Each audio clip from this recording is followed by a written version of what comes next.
फवाद चौधरी को कंगना रनावत के जीतने का दुख क्यों है, आइए जानते हैं। साबिक वफाकी वजीर फवाद चौधरी का कहना है कि उन्हें भारतीय इंतखाबात में बॉलीवुड अदाकारा कंगना रनावत के जीतने का बहुत दुख हुआ है।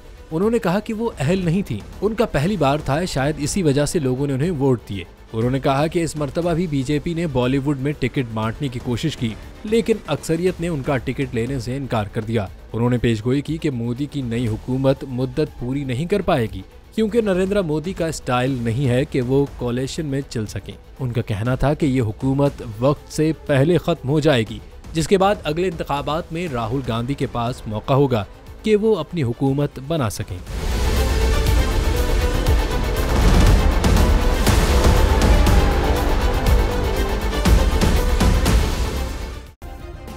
सब्सक्राइब करें और बेल दबाएं ताकि कोई खबर रह न जाए।